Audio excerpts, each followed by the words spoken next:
All right. And action. Have a great show. Thanks, Andrew. All right. We'll start the podcast whenever, yeah? We're recording, so take it away whenever you're ready. All right. And welcome to the podcast, Tony Southwell. Tony, we have been chatting for, endlessly since like last year, since I started this podcast. Dude, you have been on a podcast before a podcast just to get to this podcast. Yeah, I know. We've run through a fair bit of stuff. Yeah. So you were, where were you living before you moved to Queensland? I've lived my whole life on a family property in Bowning, New South Wales, which is just on the Hume Highway, Melbourne side of Yass. Yeah. So we lived there for 50 years, and then we sold that recently and moved up to the Fraser Coast. Yeah. And you obviously have also grown up in Newcastle. Is that where you grew up? No, I was born there. Born there. Yeah. I'm a bought baby, so Yep. I don't have a belly button. Yep. My parents bought me from a church in Newcastle. Yep. And brought me back to Yass when I was 10 days old. Yeah, right. So you were adopted. Yeah. Yeah, right. Yeah. Can you explain life growing up a bit, like in your early days, like which you are going to explain in your There's book? no real difference. My paternal grandparents were really wonderful, and there was like 27, I think, or 6 grandkids, and I was the only adopted one. Never felt any different, never got treated any differently. So, yeah, it was no different to me. I knew from the start that I was adopted, so it wasn't like a revelation. The revelation came years later when I found out that I had a sister and a full sister and a half-brother and a half-sister. Mm. So that was a bit of a shock. Yeah. No, it was no different. When did you meet them? In your teens, was it? Or No, not till I moved to Melbourne. Me and my wife and kids moved to Melbourne in 2012. I bought a towing business down there. Yep. And what happened was I put a post. I tried in the early 90s to see if I had any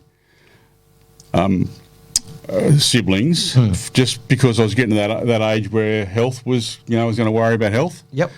So I tried to find out, but there was a veto on my adoption papers, which meant I couldn't contact anyone, like my birth parents or anyone from my birth family. So it just sort of hit a brick wall. Then when we were in Melbourne, I decided because I'd heard I had a sister when I did the research, but I wasn't allowed to contact her. So I thought, fuck it. So I put a post up with me holding a board saying, this person is believed to be my sister. She used to live here. Does anyone know her? Now, I'd previously found a woman with the same name on Facebook and sent her a message, but she never replied. Yeah. Sorry, guys, can I just pause you? This thing just Bugger, we're on a That's roll. okay. Sorry. What do you want me to go back to? Go back to that last. Just go back to maybe you found a woman with the same name on Facebook. On Yeah. Yeah. Let me just give me 1 moment. Sorry. You're right. We're jinxed today, aren't we? Rain and this. I know technology always. Something always happens. Good start there, Tony. Yeah. Straight into it. Straight into it. I like. Good. I used that to warm up, like you What's told the me. saying? I'm not here to fuck spiders. That's it. Yeah. Yeah. You've heard my other podcasts. I get like the background. I can't actually get a lot of them. I get what I can, but see where we live, our internet's really poor. Yeah. And it drops in and out, and we run out really fast. So I'm just put in for the new Elon Musk one. So we're getting that. It's pretty expensive to get it set up, but once it's set up, it's super fast and it's completely unlimited. Yeah, right. So so we're going to get that, and I'll be fine then. We're recording again, so yeah, Tony, maybe just go. You looked up woman. Yeah. Say name on Facebook. Yeah. So I looked up this woman, the name of this woman on Facebook, and I found her, and I sent her a message, but she didn't reply. A few years later, when we were living in Melbourne, I thought, oh, fuck it, I'm going to try and find out, who my birth family was. Yep. So I made a sign, and I stood there and just said, looking for this woman, apparently she's my sister, and this was her last known address in Sydney, if anyone can help me. The power of Facebook, when you put something like that up, it got shared 37,000 times. Yeah, right. Wow. Throughout Facebook. Yeah. In a matter of 6 or 8 hours. Yeah. Obviously, the adoption thing hit a chord with people and they just went nuts. Next minute, I get a phone call from, because I put my phone number on it, from this woman, and she says, is this Tony Southwell? And I said, yeah, who's this? She goes, this is, her name's Michelle as well. She said, this is Michelle. And I said, hi. She said, what's this story? Yeah. You know, because I don't have any, because she was adopted out by the same people. Yeah, okay. What had happened was a friend of her who's a police officer saw the post and actually went to her house and said, you better see this. Wow. So she rang, and when I explained it all to her and told her what I knew, then she knew that it was real. And the story is that what had happened was our biological parents had her young and put her up for adoption. But it wasn't vetoed. Yep. Then they had me and obviously decided that they didn't want to have 2 adopted babies out there in the world that no one knew about, so they vetoed mine, which you can do. Then they then the mother or the woman remarried and she had 2 more kids. Yep.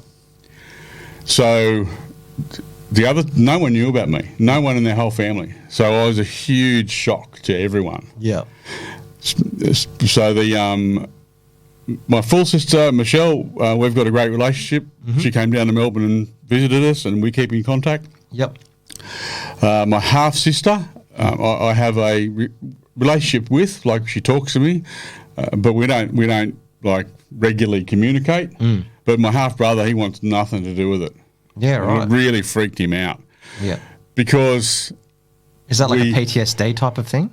Well, maybe. The issue is that my birth name is very similar to his name. Yeah, okay. So it's like she had another one and she named him the same as she named me. Yep. So that sort of freaked him out, I think. And he having one adopted older sister was enough for him, I think. So, yeah, I've had no communication with him at all. Yeah. And that's his right. That's fine. You know, if he doesn't want to talk to me, he doesn't have to. Lots of people don't want to fucking talk to me. So, you know, it's nothing new. Yeah. So before your Fireworks King business, which is what was promoted on the podcast, where did you start? What was your first job as like a teenager or a kid out of school? Well, my first job was Bowser Boy. Yep. And then I got expelled from. I went to a Catholic school and I got expelled from there in first form. And then what had happened was I broke a big sheet of glass that was in the science lab. Being a kid, you know, you do silly things like you'd pick it up and you'd drop it and it made this really great noise when it hit the bench and all the air getting out from under it. Yeah. And one time I picked it up, it must have been a bit crooked and it came down and it smashed. Yeah. Moving forward, I missed the lunch bell one day and going up to get my lunch, I had to be there at a certain time. It was a Catholic school with brutal fucking nuns. Yeah. You know, all the stuff about the priests, you know, fucking kids and all the shit that's gone on with that. Yeah. There should also be some liability on the way the nuns treated kids too, you know, because they were brutal. Anyway, a lay teacher spotted me going to get my lunch. And I was a bit of an arsehole even then at 11 or 12. And she said, where are you going? I said, to get my lunch. And she said, you're late. And she grabbed me by the arm and I just pulled out of her arm and said, I'm getting my lunch. And she had an engagement ring on and she slapped me across the face and cut my face. No way. Yeah. Fucking hell. So I just fucking stormed out and went down to see my dad. And my dad was a really understated guy. He was a great... You looked up to him, didn't you? Oh, very much. He was a big man and a very well-respected man in the community. Raised millions of dollars for the local community. He was a member of the Lions Club. And he also was a top first grade rugby league player. Yeah, right. Who did he play for? He played for Yass, Yep. but he also was offered trials and just play with St George and Parramatta. Yep. But in those days, the money wasn't any different. Country rugby league was huge. Yeah. Country rugby league was my whole childhood. Yeah. So Mum not driving, we'd have to go early to the games because Dad would drive, and we'd have to be there really early because you would have to queue up for a mile to get into the football grounds, whether it be Goulburn or Yass or wherever. Yeah. So Dad got offered this to go to St George was the one that really wanted him because another Yass player had gone there, a guy called Donnie Burge, who had a lot of success there and actually came back to captain coach Yass. Yeah, right. So Dad had just started his own hairdressing shop and barber shop, and he sort of weighed it all up and decided that he'd rather play for Yass and stay with his family and not do the Sydney thing. Because, see, you've got to think in the late 50s and early 60s, rugby league in Sydney was on the radio. So the only place that you listened to it was on the wireless. It wasn't like as big and mainstream as it is now. Yeah. Obviously, those players were still looked up to in a big way, but the money the guys in the country were getting then, like if you were in the grand final and you won, you got the gate, the team. That's awesome. Yeah, so it was a big deal. Yeah. So anyway, he was a real matter-of-fact guy, and he only spoke when he had something to say, and he always handled things perfectly. So he said to me, I went down and told him what had happened, and he said, listen, go to Davy Lawrence's, the local hardware store, buy that sheet of glass you broke the other week, and return it to the school. Don't say anything about what this cunt's done to you, this fucking woman. Just go back and take the glass back. So I went, all right. So I went to David Lawrence's and I got the sheet of glass cut, and it was $12. So this is 19... That's expensive for them back then, isn't it? Yeah, this is 1973 maybe? Yep. So $12 it cost me. So I took her to the school and I walked into the head nun. Her name was Sister Joan, and she was a fucking cunt of a thing, a brutal fucking bitch, you know? Yeah. They loved caning us kids. They loved hurting you. You know, they would blister your fingers one day and then they would bust them the next day. Yeah. You know? So I walked into her office with this sheet of glass, all, you know, probably 40, 50 kilos of me, and I went to give it to her and I said, here's your sheet of glass, Sister Joan. And I just picked it up and just fucking smashed it on a fucking table, on a desk. So that was my last day at the school. Yeah. So then I went to the Yass High School and ended up being expelled from there as well. Yeah. Do you remember what you were expelled from there? I was just a lot of things. I wasn't much for this whole learning thing. Yeah. I didn't like school. Yeah. I went for two reasons. I went to metalwork and to perv. Yeah. That's why I went to school. Yeah. I had one exercise book. Yep. Just one. For 3 years of high school. Yep. And then you just write shit in there, and that's had every subject, everything was in one exercise book. Yep. I just didn't give a fuck about it. Yeah.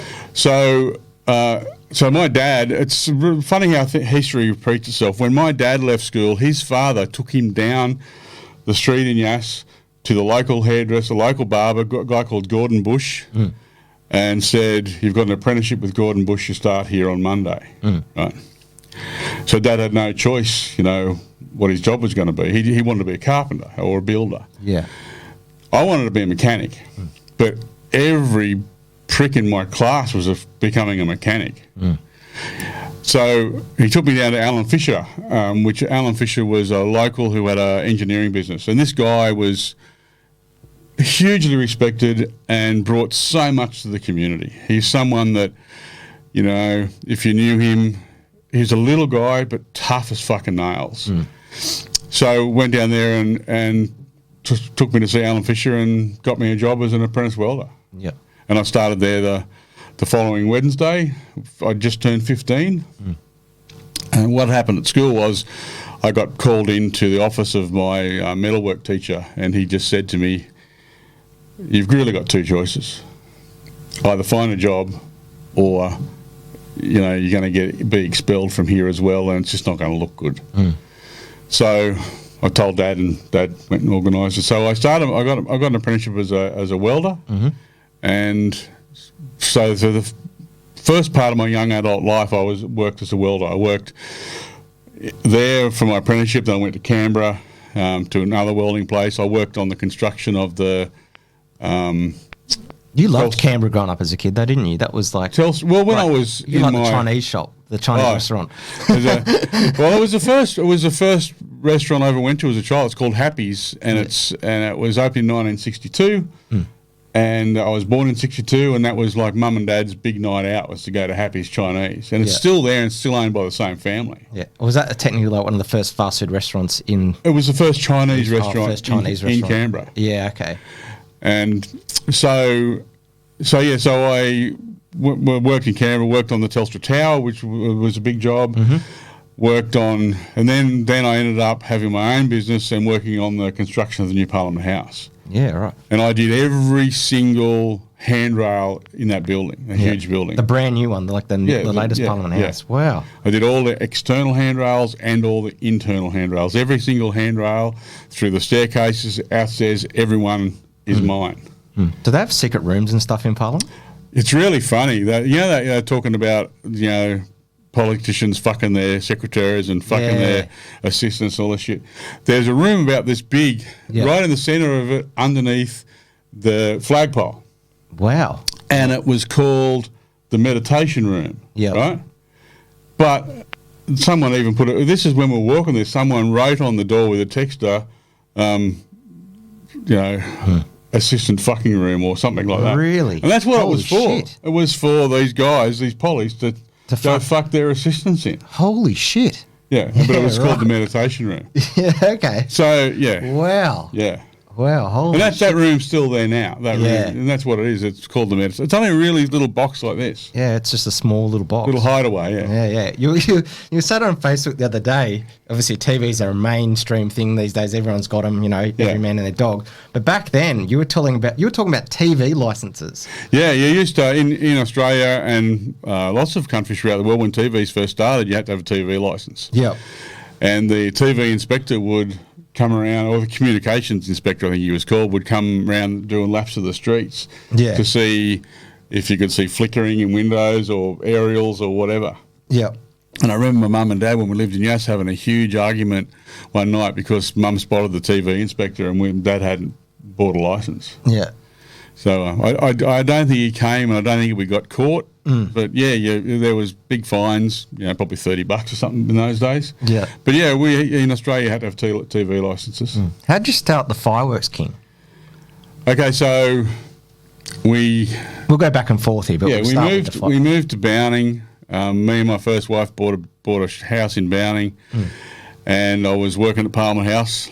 And then we moved to Melbourne with the racing. I actually moved down there for the NASCAR thing, and then when we moved back to Canberra, I was pretty busted ass. We'd had to sell our house. We didn't have any money, and I had a mate who was a few years older than me who was a bit of a character, a bit of a rogue. He was an ex-Vietnam vet, and he introduced me to an old guy who was a scumbag, fucking scumbag, who had a little toy shop in Fishwick, and he sold crackers, and he was called the Cracker Man.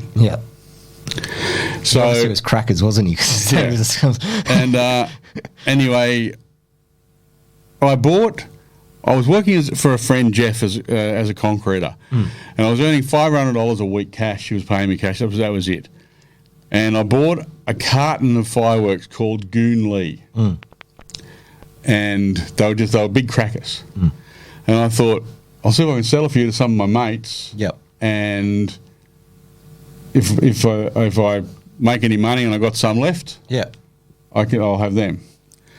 I sold the whole carton before the end of the weekend, and I'd made $2,500. Holy smokes! So I just reinvested that $2,500 in buying more, and then more off this guy. Initially, And I'd take him down to Calder, and then I took a truck to Calder. Full of fireworks. And sold $40,000 or $50,000 worth over the weekend. So then what happened? Me and my mate Ray, we decided, we looked into the rules and regulations, and everyone thought fireworks were banned, and they still do now, but they're not actually. The fireworks aren't banned. You just have to jump through the hoops and get the right licenses. You can still get fireworks if you want to. Yeah. So we've discovered that you could still sell fireworks. So we decided we would go to China, buy fireworks for the Queen's birthday weekend in Canberra, set up all these shops. Did you go to China actually? Or did you Yeah, I've been 12 times. Yeah, okay. Yeah. How was it going the first time? The first time was the big one, because what happened was we needed to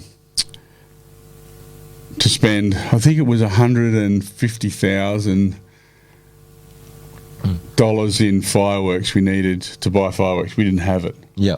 So this guy, Victor, who was a little Chinese guy who in Fishwick, hooked us up with the Chinese Mafia. Yeah. These really, really bad cunts. Really bad cunts.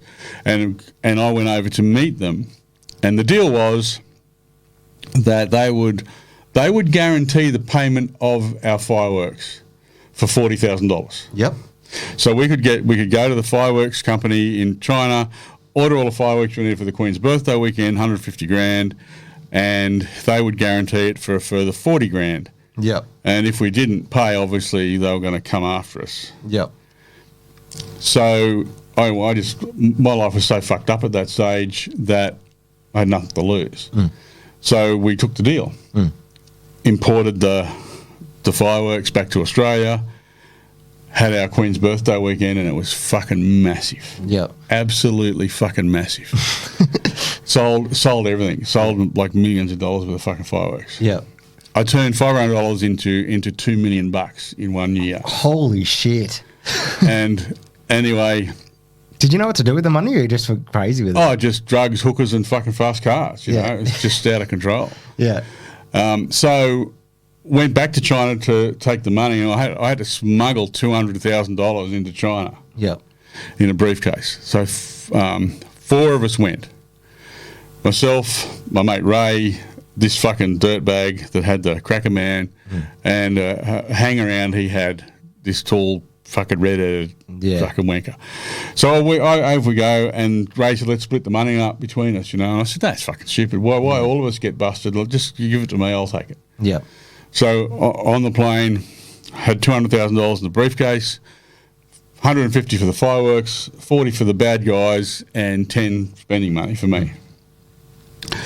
So getting on the plane, leaving Australia, that wasn't any problem at all. We were worried about. So what we decided to do was fly into Guangzhou rather than fly into a major centre like Hong Kong or anywhere with this money. So flew into Guangzhou, and when we got there, I've got my briefcase, and we're walking out of the airport, and this young soldier spots me. Eyeballs me, and he's a little tiny guy, and he's got a fucking machine gun. Yeah. He starts making a beeline straight towards me. Yeah. So I just made a beeline straight towards him, just fucking glaring at the little cunt, you know? Yeah. And all of a sudden he just must have decided, fuck this, and he just walked the other way. So we got the money in. Yeah. So I hired the top floor of a big catamaran to take us from Guangzhou up the river to China. Yep.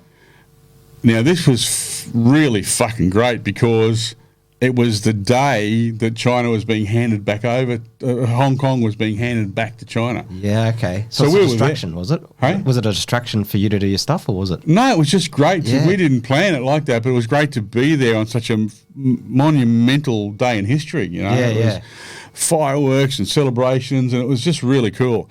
So we got the top floor of this catamaran, and the 4 of us just partied our asses off in the top floor, drinking champagne and taking this money. And we get there and we go Did to you have hookers and stuff there when you? No. That was this is just a business deal. This was So then we go to, this other guy did this big tour redhead cunt. He had this thing in the hotel that we stayed in, which was an American hotel called Missy Massage. So he went upstairs for a massage. He got your cock pulled. So he was right into it. Yeah. So anyway, we go back to meet these guys. This really high-end restaurant in Hong Kong. Go up there. The fireworks company people were there, who were actually government guys. pretending to be private enterprise, but they weren't. They were government guys who had this fireworks business. We handed over the 150 to them, gave the bad guys the 40, and partied with these guys all night. It was fucking great. You know? We had a huge night with these guys, and you know, there's no way I would ever go back and do it again. Yeah, because the risk is far too great. But yeah, it was great. So then we went back to Guangzhou, set up more fireworks deals, and did all that sort of stuff. With the same Chinese Mafia guys? No. Okay. The Chinese Mafia, we didn't need them anymore. Yeah, we had our float now. We had everything we needed. Yep. So yeah, the Fireworks King just took off. You know, ended up being huge. I had shops all over Australia. Yep. Distribution network, all legal. But we're also selling, you know, bungers and And so back then, because I was before the fireworks era, I was born in '88, but you had like shops kind of like franchised out, really, did you? The fireworks throughout Sydney and Melbourne, Sydney, Adelaide. Well, not. I don't think we had one in Adelaide. We had a big presence in Darwin. Yep. We had one in Newcastle. We had basically had people doing distribution for us in every state. I think we had 5 or 6 shops, actual shop fronts. But yeah, it ended up being the police, the government in Canberra had me in court 76 fucking times trying to close us down. Your business? Yeah, 70, and they lost every fucking time. Why was that? What was the reason that they lost? Because we brought to the public what they'd been tricking everyone was illegal, and there was no legislation to make fireworks illegal. All they did in the 70s was they changed the rules. Yeah. So when they changed the rules, all the toy shops and everyone's just stopped selling it because they didn't want to do the paperwork and stuff. Yep. So they raided my shop. They raided my shop in Fishwick, and with a truck and police and fucking all this stuff. Federal police, or was it just? And took everything out of my shop. So went to court, and I won the court case, and they had to give it all back. Now the Dangerous Goods Department of the ACT government obviously didn't want the publicity of not only losing the case but giving the fireworks back, so they wanted to know, could we do it in a secure location, right? They didn't want to come to my shop. So I had a mate, Chills, who had an engineering shop in Fishwick. So I said, there's a little alleyway in where this engineering shop is. Yep. Let's do it down there. So I rang up the Canberra television station, the news, and told them what was going on, and they come and set up cameras and filmed the government giving all my fireworks back. That's great. Which they fucking hated. Holy shit. So we got it all back, and then they would just bust us again for different things, and went on and on and on. Yeah. And eventually they won. Eventually they got me, many years later, and really fucked me up big time. And then they changed the legislation again, but the legislation, it's still legal. You just have to do the things that you want to do. But I had enough. Did you ever do fireworks for like the Sydney Harbour Bridge or anything like that? No. They're big. Stuff? They're big fireworks display companies that do. We did fireworks displays for smaller organisations, like city councils on New Year's Eve and those sort of things, and weddings and parties and stuff like that. We did all that, but not the really big stuff. That's for the big guys who just do displays. Yeah, I was more wholesale and retail. Yeah. How did you get involved in music? Because you're now like a music promoter, and this is what we'll go into the Speedway stuff later. But how did you get involved in music, and what was your love for it? Like, when I was younger, I loved music. I loved Australian music from when I was about 11. I bought an album when I was 11 years old called Towards the Blues by the band Chain. And I didn't know what it was. I just bought it for the cover because we didn't have a proper record shop. We had an electrical store in Yass, and they just had records. And you just go through them, and I bought this one because of the really cool cover, and got home, and it just changed my fucking life. Yep. So I ended up really getting into that, and then some of my friends had bands, and I used to go and get up and have a sing with them, and until they were playing at a bar in Canberra under the MLC Tower one night, and there was a bunch of girls having a party, and I was singing Wild Thing. Yep. And I decided to sing Wild Thing, You Make My Cock Swing, and pulled my cock out and started waving it around on stage. And then that's actually on your cover of your book, isn't it, behind us? Oh yeah, well that's not me doing it. That's just me on the crucifix. But yeah, so I did that. Boys got the shits because we got kicked out of the venue. Then a week later, I did it again. So I got banned from being on stage. Yeah, couldn't sing for shit anyway. But so then I just started booking bands, and then I ended up with friendships with like the boys from that band Chain and lots of other high end musical guys. And then when me and Michelle got married in 2001 maybe 2001. I booked three really famous Australian guys to come and play at our wedding, which was Phil Manning, the guitarist from Chain, and arguably Australia's greatest guitar player, Kevin Borridge from the La Di Da's and the Kevin Borridge Express, and Phil Emmanuel, all played at our engagement party. And then we had them back for the wedding. And then I sort of got more serious about booking. But I met Stevie Wright from the Easy Beats. Yep. What had happened was I was in Melbourne years ago and I was staying at the old Melbourne Hilton. And I came down in the morning for breakfast. And when I went into the restaurant area for breakfast, it was packed. There was people everywhere. I looked around and I spotted Stevie Wright, like the actual fucking Stevie Wright, sitting at a table by himself having breakfast. And he spotted me, realising that I'm looking for a table, and he just beckoned me over. He said, "Come and sit with me." And I'm like, fuck. And that you're starstruck. Oh, fuck, yeah. I was blown away, it's fucking Stevie Wright. So I went over and I sat down and I had breakfast with Stevie Wright, and we just hit it off and became instant friends. Swapped contact details and stuff, and then we just started doing things together. I started booking a few gigs for him. When my son James started playing guitar, he started playing for Stevie. And I was gonna get into that. Talk about James. So Stevie, became really good friend. Yeah.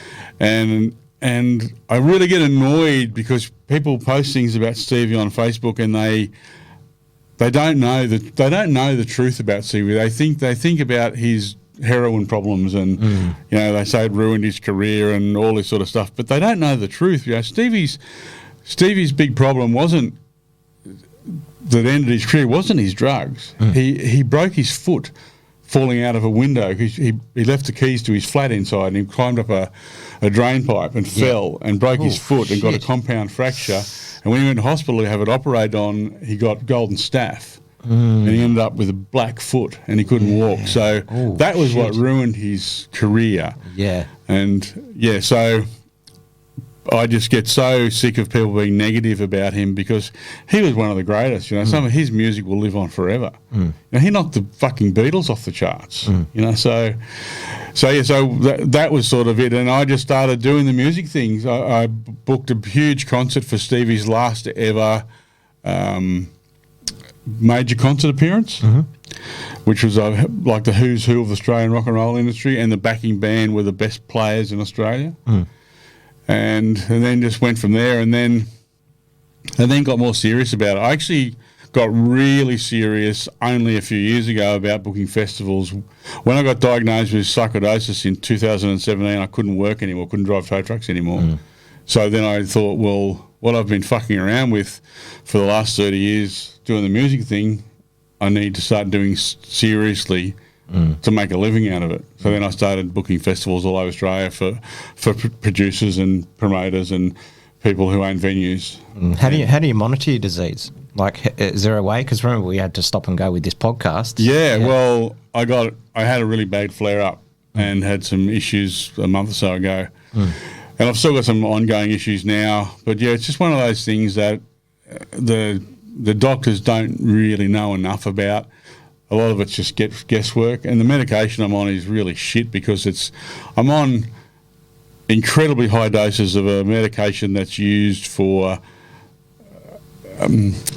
people with transplants. Yeah. Oh, okay. So it's a anti-rejection medication is the medication I'm on, and my doctor who's looking after me is one of the leading immunologists in Australia. His name is Professor Matthew Cook, and he's actually at the ANU in Canberra. So he looks after me. So I've got really good care. But yeah, it's a pretty shit fucking disease. People that have it, it's a fucking nightmare. Can you explain a bit about it? Well, it just attacks all of your healthy organs. When I got sick, I got really sick. Yeah. I'd had a few things happen to me over a couple of years when I had a few bouts of not being well, and I'd had a few CTs and things, and they'd found, I had lymph nodes here, but I always would say nothing remarkable. And then in September 2017, me and Michelle and the younger kids went to Melbourne to see our older kids, and while we're down there, I got really fucking sick. Yeah. Got really, really fucking sick. Yeah, like couldn't move. Couldn't fucking function at all. Wow. And so we came home. Does it cause arthritis? Well, it's an autoimmune disease, so it can. I don't have any arthritis. I know a bit about autoimmune because my girlfriend has endometriosis and autoimmune. Right. So she has two things. That's why I was asking about it. And it sounds quite, not the same as endometriosis, but I've got a son who suffers from arthritis really bad. Yeah. And my wife does too, actually, because she has Crohn's. Yeah, okay. So we came back and started having tests, and they decided I had non-Hodgkin's lymphoma cancer. And I had a really young female GP, and she said, I don't think you have cancer. I think you have sarcoidosis, this really rare autoimmune disease. I said, oh, okay. So I went, basically I spent 7 months laying on the couch at home or in hospital or in an ambulance, shaking and crying and wanting to die. I was in such a bad state. Wow. Because they weren't treating me. So I said to the cancer doctor, I said, my GP thinks I might have this thing called sarcoidosis. And she just scoffed and laughed it off and said, you have non-Hodgkin's lymphoma. So then they sent me to see a gut doctor who also specialised in sarcoidosis as a part of when he was doing gut stuff. I told him what my GP said, and he said, I think you have sarcoidosis as well. So then finally we started doing that, and you have to tick a certain amount of boxes with a disease like that before they can start treatment for it, because the treatment's so severe. And went to the doctor one day, and I was in a really bad way. If I didn't have two little girls at home still at that stage, I would have blown my fucking head off. Wow. I just didn't want to be alive anymore. The pain was so bad. So I went to my doctor this day, and Michelle came with me because she had to drive me here. I couldn't drive. And I just wanted to help. I just needed something to help how sick I was. And I said to her, if you don't give me some help today, some form of medication to ease the pain and suffering I'm going through, I'm going to go out, leave the doctor's surgery, I'm going to buy the biggest bag of fucking cocaine I can, I'm just going to fucking self-medicate because I know that's going to make me feel better. And she laughed, and Michelle looked at her and said, he's not fucking joking. Yeah. So she rang this Professor Cook at the sarcoidosis clinic and told him my situation, and he then prescribed me with a Category 1 drug that she couldn't to help with my situation. But I still wasn't diagnosed. And so then the next thing was they did a PET scan, and my body just lit up like a fucking Christmas tree. Like it was fucking everywhere. Shit. And then they went into my heart and took a piece of meat off the side of my heart, because that's where they could see some of the infection. And that came back with granuloma, which is a sarcoidosis. So I'm thinking, fucking great, finally I've got, a proper diagnosis. And they said, no, first, before we can count that as a diagnosis, we have to discount TB, because that can also be TB. And I said, well, how long does that take? And they said, it takes 3 to 4 weeks for us to grow the culture. And I'm like, for fuck's sake. Everyone knew, they all knew I had sarcoidosis, but they couldn't fucking sign off on it. Yeah. Then they sent me to see a ophthalmologist to see if it was in my eyes, and it was in my eyes. And as soon as it was in my eyes, then they had enough evidence to say you've got sarcoidosis. And they started me on a bunch of different drugs. They had me on what's that fucking stuff called? Like painkillers or No, it's health guys take it. Steroids, yeah. They put me on fucking steroids, and the steroids were fucked. They're like, it was knocking me around really bad. And in 2 weeks, I'd gone from never having a problem with my sugar levels to being in the diabetic range. Well, after steroids? Yeah, after the steroids. Wow. So it impacted your body that much? It just flipped it on its head? So I just stopped taking them. And I said to them, I'm not going to take them. I said, I don't need to be a fucking diabetic as well as fucking everything else that I've got going on. And in the end, I go to the sarcoidosis clinic in Canberra, and then they put me on this medication, and I take 3,000 milligrams every day. But the problem with that medication is that it can increase the risk of many cancers. Yep. So I'm being monitored for that as well all the time now. So, but anyway, I describe it this way, that I've got 65% of my life back, 95% of the time, or 90% of the time. Yeah.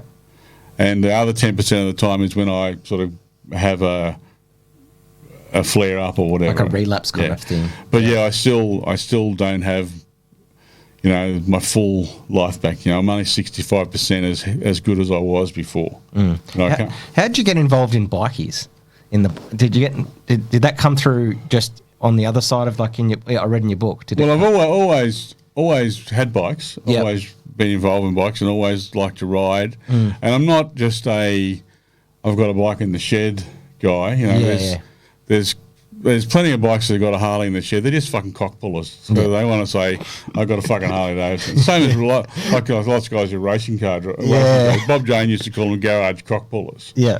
They just buy it so they can fucking say to their mate, I've got a racing car, Yeah. And it's the same with bikes, You got guys with Harleys who ride them down to the fucking cafe. Yeah. So there's pretend bikies They put 3,000 Ks on their bike every fucking 2 years. Yeah. So I've always been a serious biker, and I ride all the time, ride big distances. There was a period in my life when all I had was a bike. But I met John Stepanek through NASCAR and got involved with those guys, just as a trusted friend of those guys, and been riding with those guys ever since. That was in 1991, and so they're just a really good bunch of guys, and it's great to be able to go away and ride with them and spend time with like-minded guys who you can trust, guys who have got your back, guys who understand what being staunch is. There's so many people now that say, "Oh mate, I gotcha," but they don't. Yeah, they just like to fucking say it. Yeah, and that's 90% or 99% of civilians. Yeah, they think they know, but they don't. The guys like this, I can fucking call, and they will be there. Yeah. If I was in a fucking bind, they would sell their fucking house to get you out. Yeah, right. They would do anything they can. If you need them or need something, they're there for you. They're real. They're what mates are meant to be. But 90% of your mates don't get that. They say they do, and they love fucking spruiking about it and saying, I'm there if you need me. I'm fucking do this and I'll do that. I got you fucked, but they haven't. Yeah. It's just all fucking bullshit. Yeah. But those guys do, and I still do it. I love to ride with those guys. I ride with them, every chance I get. Yeah. You're originally going to ride down here. We were going on a ride that week. Yeah. And as it happened, they ended up cancelling too because of the floods. Yeah. So it just wasn't meant to happen back then. The ride didn't happen at all. Yeah. So I had to cancel because I got really, really fucking sick. And then the rain all came. So it'll be on at a later date. And but yeah, mate, those guys are the best friends that people could ever have. Yeah. Because they do. They're staunch. They fucking completely fucking trustworthy. They love their fucking wives. They respect their fucking wives and family more than anyone else. Yeah. You know, these guys aren't fucking wankers who run around screwing around behind their wives' back. They don't do that shit. You know, they fucking do. These guys do the right thing by everyone, but society frowns upon them because they don't understand. You know, they're big guys with tattoos and fucking Harley Davidsons, and they're just bad guys. Yeah, but they're fucking not. They're men. Yeah. They're what men are meant to be. Yeah, yeah. How'd you get your start in racing? Obviously, the podcast is about car racing. Yeah. But how'd you get your start in? How'd you get it started? Right. Well, when I was a big fan of Dirt Speedway. You know, I would go to Tralee every chance I get, or Liverpool, but mostly Tralee. Yep. And guys like Rodney Combs from America, Rocket Rodney Combs, and no hanky panky Valvoline Yankees. You know, they would all come over and race the Australian team. And I loved it. They were my absolute fucking heroes. I just adored these guys. I looked up to them and loved watching them race. And Barry Graham, who I consider to be the greatest sedan driver Australia's ever produced. Yep. He could drive any fucking thing. And David House was the local guy. He won 2 Australian titles. He was a Canberra guy. He was my local hero. What year was this? 82? Was this when you got started? Well, I started 83. March 83 was my first race. Yeah. So what happened was I was a bit of a lout, or not a bit of a lout, I was a full-blown fucking lout and had fast cars and on the road. But I had no ambition to race. I hadn't even thought about racing. I was just enjoyed being a hood. And my mates they all thought I could really drive, so they would say, let's go with Southie so we'd go out dirt roads and get sideways and drive fast, and they always wanted me to go and do stupid things, like I would get in my Falcon, 351 Falcon, and come up behind semi-trailers and push my bumper up against the back of their trailer. Yeah. Doing 100 kilometres an hour and spin the fucking back wheels with guys in the car, you know, and yeah, so we do all these stupid things. And the coppers chased me I had a big car chase to Canberra, where the police chased me all the way to Canberra and got arrested and thrown in jail and all sorts of stuff like that had happened. And one day, my mate, who's my best mate I've ever had, local guy Peter, he also left school early to become a mechanic. Peter Masters, yeah. Yep. He was building a stock car to race in the local stock car ACT New South Wales board. Yep. And one day he just said to me, do you want to drive my car at the meetings in another class? He was going to race it in 1500s and he wanted me to race it in Series 3 production. And I said, yeah, right. But I didn't really understand why he wanted me to drive his racing car. It made no sense to me. Like, he was building this car and putting all this money and effort into building this really good car. Yeah. And he's asking me to drive it. Yeah. At that time, you were just into bikes and stuff, weren't you? Yeah. Well, I had motorbikes and just fast street cars. Yeah. But anyway, no one's ever confirmed this to me, but I really have a strong feeling that one of the local coppers, a guy called John Campbell, who was the guy who chased me to Canberra, as a part of the Yass High Patrol guys' training, my car chase was a part of their training. Really? Yeah. How'd you not find that out? The coppers told me. Oh, really? Yeah. So this John Campbell who chased me, who I ended up being really good friends with. Yeah. I think he said to Peter, "You need to help your mate out. Yep. You need to do something and get him off the fucking road before he fucks up." So I think that's what happened. Peter won't. He's still 40 years later. He won't fucking confirm that's what happened. But I think that's what happened, because I can't think of any other reason why he wanted me to drive his car. Yep. So this was a really important part of my life, like a really important part of my life. I had just broken up with my girlfriend, who I'd been with for quite some time, since I was 17. Now I was 20, and and then I turned 21 in February. But on New Year's Eve, I met another girl and ended up falling madly in love with her and leaving my girlfriend. So I had a new girlfriend. I was going to start racing cars, and it was just really good time. So we went. My first race was at Fairburn Raceway in Canberra Speedway. Myself, Peter Masters, his wife Tracy, who's got a love-hate relationship with me. She loves me, but she fucking hates my behaviour and is the only one who always pulls me in a fucking line. Yeah, but that's why you call the wild thing, though. Yeah, I don't know. Yeah.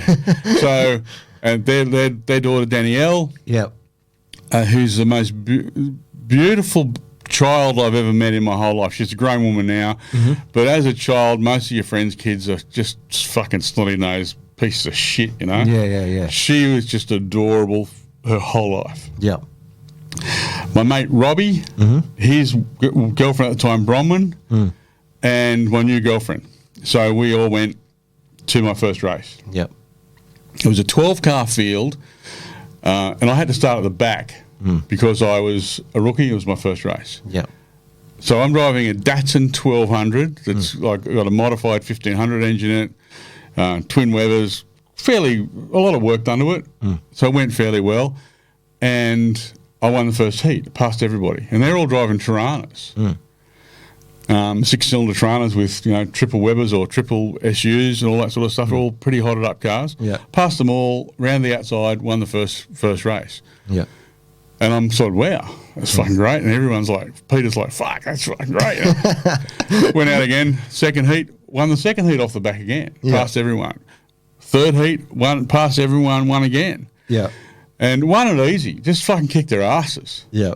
For the feature, there's a guy who's a local racer, been around for years, still around now. His name's Terry Robbie. Yep. He changed cars for the feature. He went and borrowed a super sedan off another guy for the feature. Did anyone know about this in the pits, though? Yeah. Yeah. He'd come second to me in every race. Yep. And Was it the same number on the car, though? Like that? No, he just changed cars. Changed cars. Yeah, okay. So he goes out. He'd been starting on the front row of every race, and he did in this race too. And I passed everyone except him for the feature.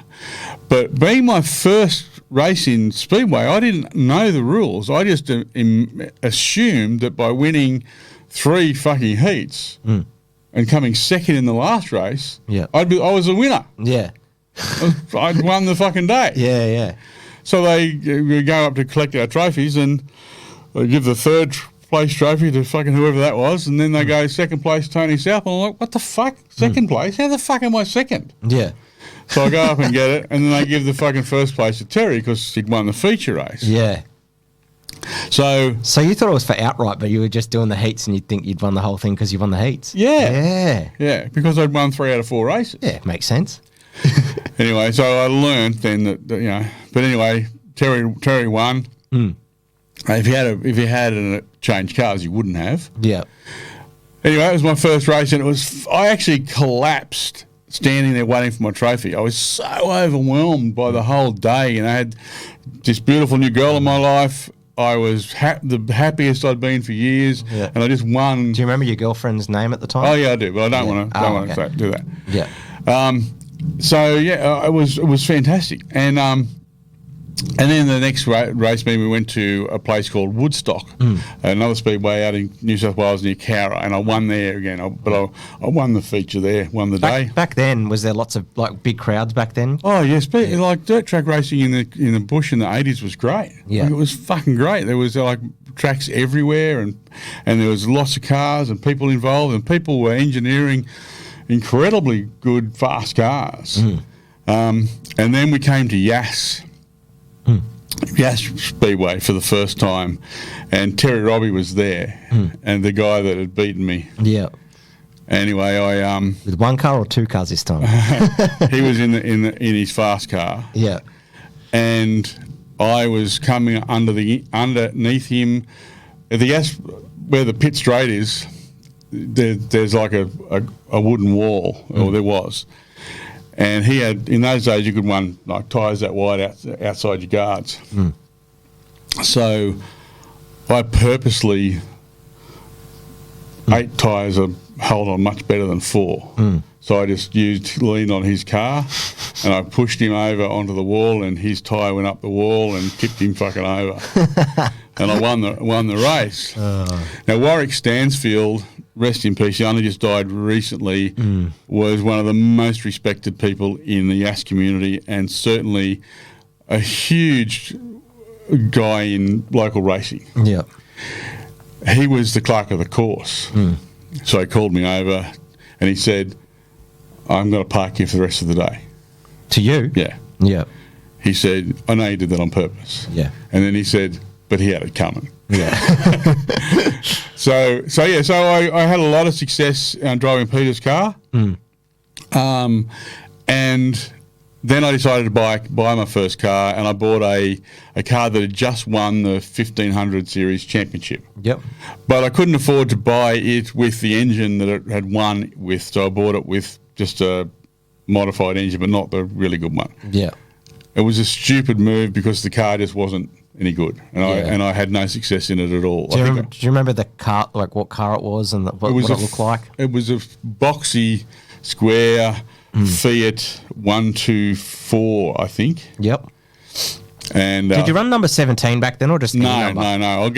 That's actually a story with the 17. Yep. But I think I only ever won one race in that car. And I sold it to a friend. And then I built a car, an open car. And in those days, you could build open cars, and basically that's what it was. You could do whatever you fucking wanted. Yep. This was a 180B Triple S with a TRX 2-litre supercharged fuel injected. Yep. And it was a V8 killer. And it took me race meeting after race meeting after race meeting, it would just fuck up. It would throw belts off. It would just the injection wouldn't work. I think I built a dozen different injection manifolds on different angles to try and get it to work. And then when it did work, I just fucking killed it. Did you have much crew back then around you or not? No, really? it was just whoever most of us would just go to the races with by yourself sometimes. Or with your girlfriend, or with a mate, but people there would help you anyway. Everyone helped each other out. That's the really good thing about dirt racing, is it's such a huge family. And that happened, and I raced that car, and the next thing was I really felt I had a good arse in the car. I really felt that I had skills to develop. And I wanted to race speedway at the top end of town. I wanted to race against David House and John Pine and Barry Graham and all those guys. This is before NASCAR had come in, Oh, yeah. Okay. And that's what I wanted to do. I really wanted to race a super sedan against those guys. My chance came at Yass in the board championships, ACT New South Wales Board Championships, and David House would come over to race at Yass, and all the women hated it because their husbands would never win when Housey was there. So they would just whinge about him being a trophy hunter. But the best thing about Housey coming over and racing with us is it made us all step up our game. Yeah. Because no one would drive as hard as they did if he wasn't there. You know, trophy presentation would come, and fucking all the guys, women would fucking boo Housey. Yeah. This guy was 2 times Australian champion. We should have been, or I was, grateful to fucking have him there. Anyway, so board championship, it's me on the inside pole, David House on the outside. Yep. For the board championship in the open class. Yeah. This was my fucking chance to race my fucking hero. Yep. And I was so fucking excited. I didn't give a fuck about anything else that was going on in the world except that moment. I'm sitting there in my car and filled the engine with methanol. I didn't turn it off. I was sitting on the dummy grid waiting to go out and filled the motor with methanol. So I ended up getting pushed off the grid and it didn't happen. So, so I then decided I want to buy a super stand, buy a really good super stand. So I looked around, and one of the Australian champions had a car for sale, and it was probably the best car in Australia at that time. It was a lot of fucking money, and I was doing really well. I was doing the Parliament House thing, and my missus, we had a home business, and everything was going well, and I was going to buy this car, and then Bob started building the Thunderdome, and I went straight down to have a look at it. Now, I didn't actually envisage going to race NASCAR. Yeah.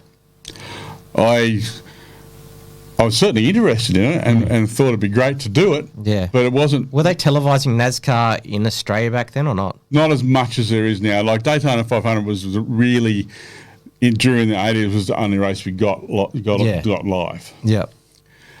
But so Bob's got this thing. So I went down and looked at the track, and then I was going down to all the meetings. Every meeting I'd go.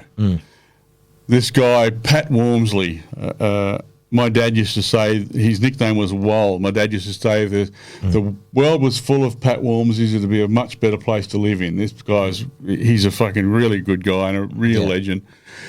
He brought in a cutout from the Sydney Telegraph, and it was driver search, NASCAR driver search, the George Elliott, Barry Graham NASCAR track. Yeah, yep. And he said, I thought you might like this. And I looked and I thought, oh, yeah.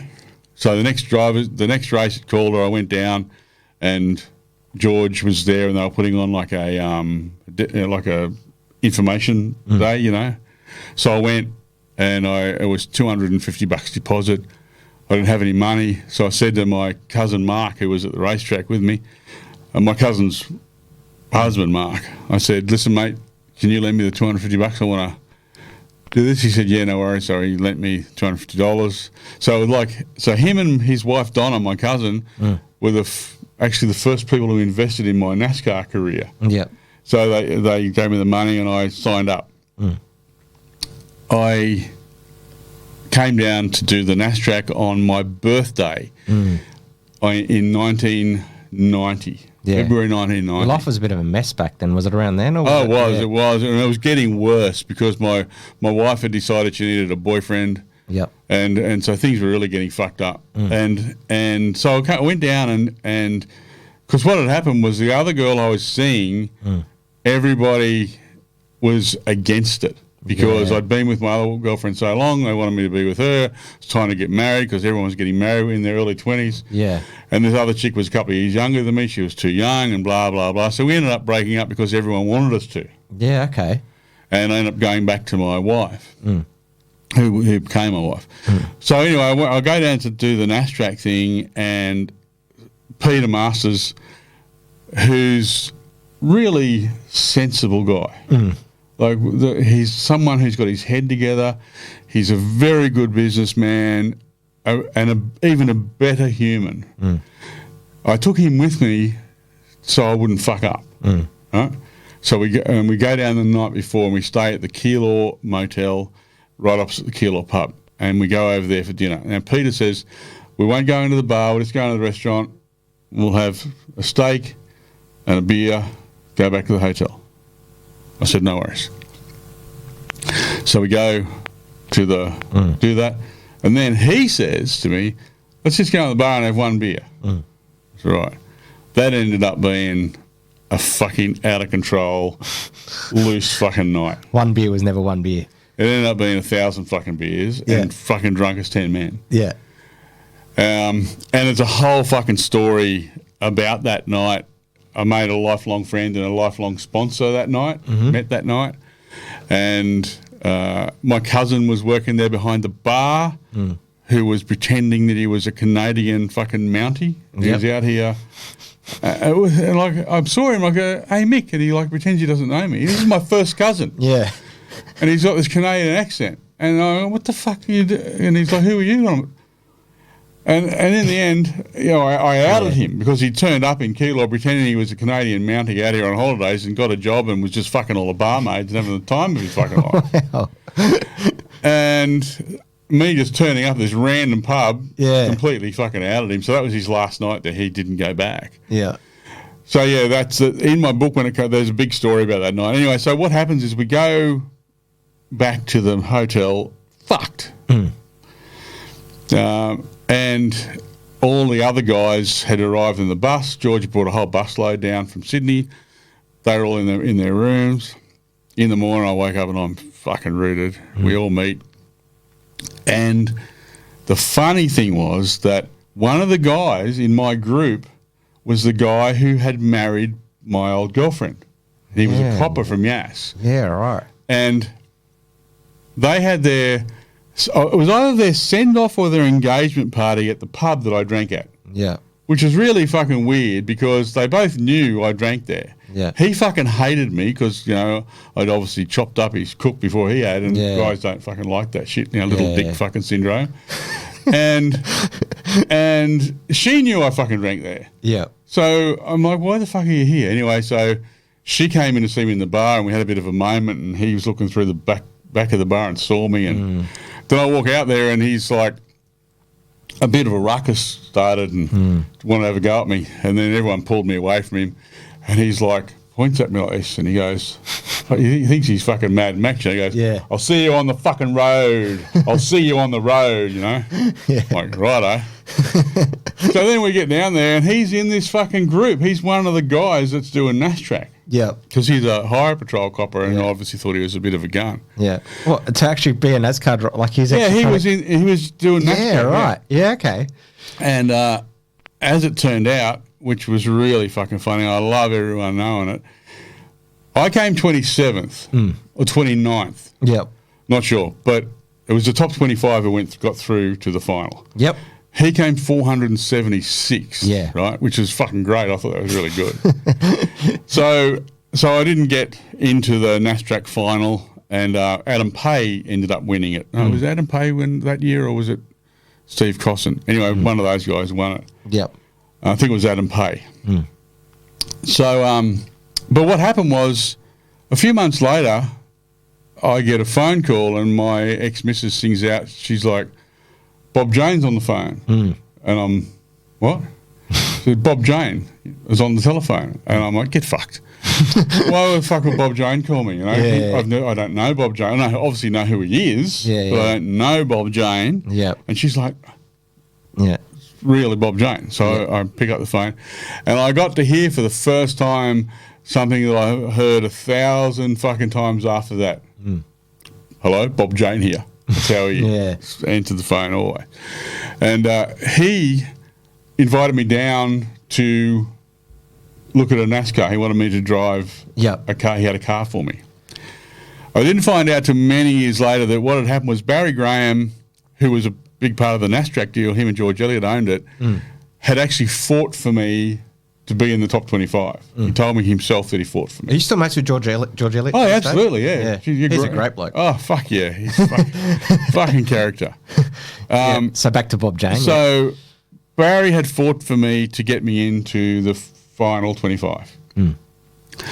And he'd also, Bob had obviously asked, were there any guys that were, you know, candidates to come and race, and Barry had, you know, written me up to Bob. So Bob said, come down, I've got a car for you. So I drove straight to Melbourne the next day and got down there, and he had a Michael Waltrip Country Time number 30 Pontiac. Yep. Complete car, ready to drive on the track. And he wanted $76,000 for it. Yep. And he said, I want you to buy this car, I want you to race in the next race, which was the Christmas Cup, and it was $1 million event. They don't have races like this these days. No. Anything. Yeah. And, well, our prize money then still hasn't been matched 30 years later, or we're all getting paid. Yeah.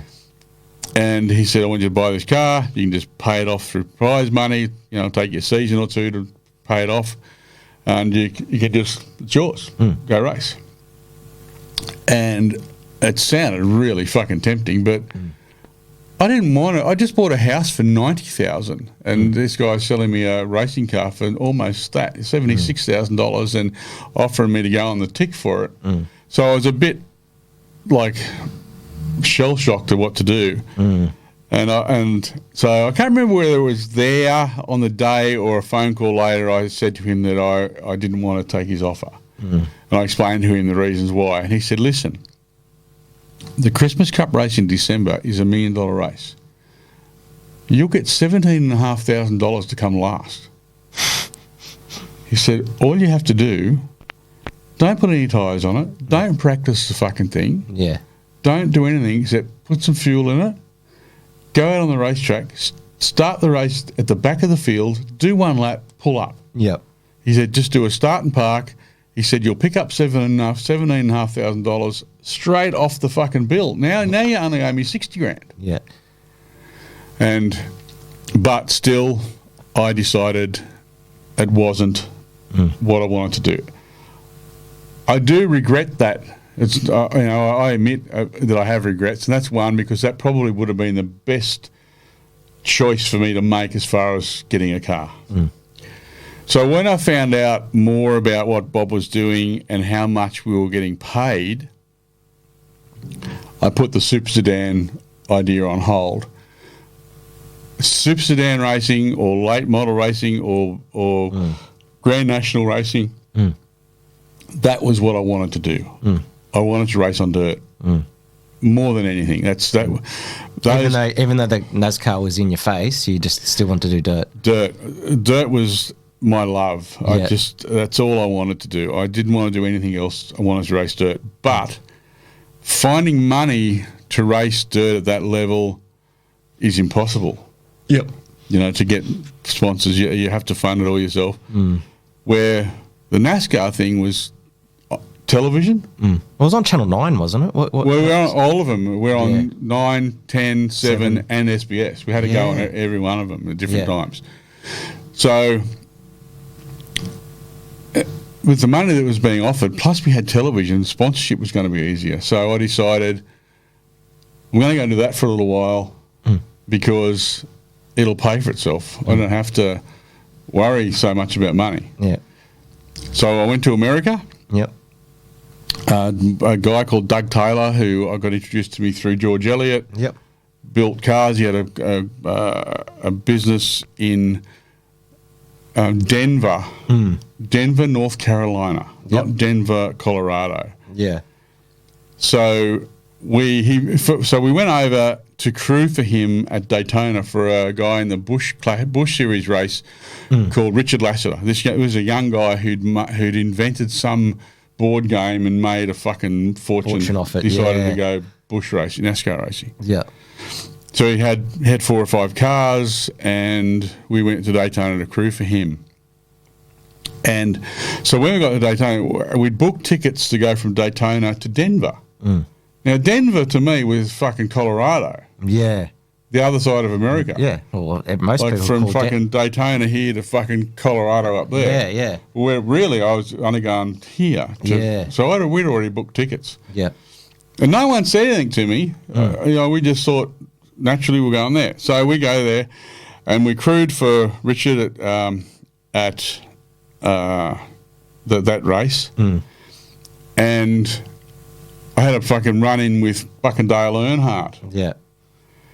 Now, obviously Dale Earnhardt's a legend and a hero and all these fucking things, and people have so many different opinions. Like, there's guys who get bombarded on the internet all the time. Oh, they fucking love him. They fucking you took away all the races where he fucking punted some cunt off the fucking track to win. Yeah. He wouldn't have won fucking half as many races as he fucking did. Yeah. Like, he was just fucking pushed every cunt out of the road. Like, Dale Earnhardt would not survive racing dirt speedway in Australia. Yeah. He would get the fucking shit punched out of him so many fucking times that he would soon learn the lesson. Yeah. You can't just fucking, but in America, this is a fact, and it's really quite funny. They talk about the guys fighting in NASCAR, after races, Kyle Busch or fucking Joey Logano or whoever's having fucking all these guys, Kevin Harvick. Brad Keselowski, all those guys. All those guys. Yeah. Not one of them's ever thrown a punch. Yeah. It's always fucking a slap or a fucking hair pull. Yeah. The only guy that's actually punched anybody was fucking Marcus Ambrose. Yeah.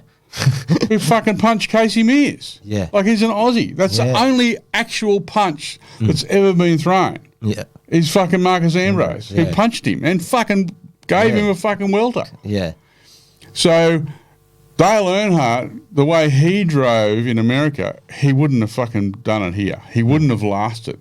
He would have been fucking flogged. So, and all these guys carry on. But anyway, so I'm working on Richard Lasseter's car for Doug Taylor. Yep. And in those days, they didn't have garages for the bush cars at Daytona. We just had lean-tos, you know, all carports. And we're next to Dale Earnhardt, which I thought was pretty cool, you know, Dale Earnhardt. Yeah.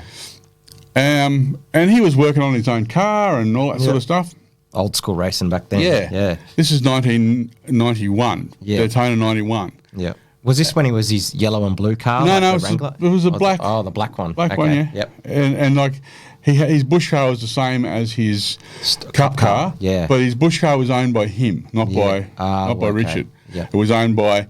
If you have a look on the entry list for the 1991 bush race, it was actually owned by Dale Earnhardt Incorporated. And Dale Earnhardt Incorporated wasn't actually incorporated until like 90-something. Yeah. So like later, 5 or 6 years later. But that's who it's listed as who owned it. Yep.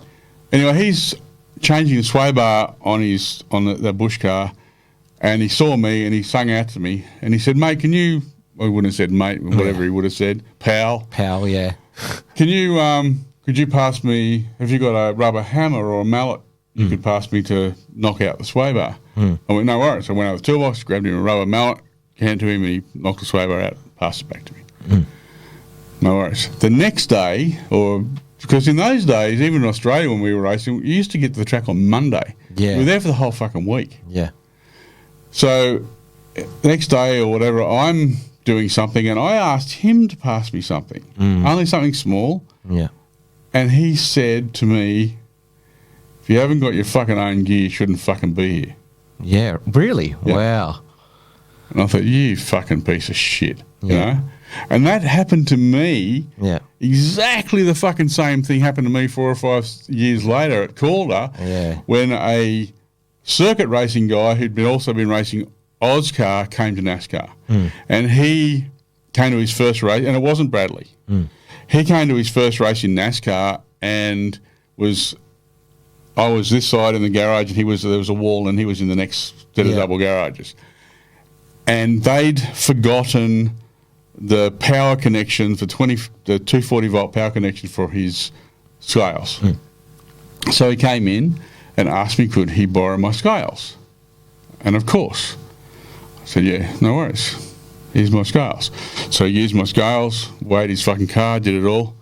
Going back, no worries, thanks, that's all good.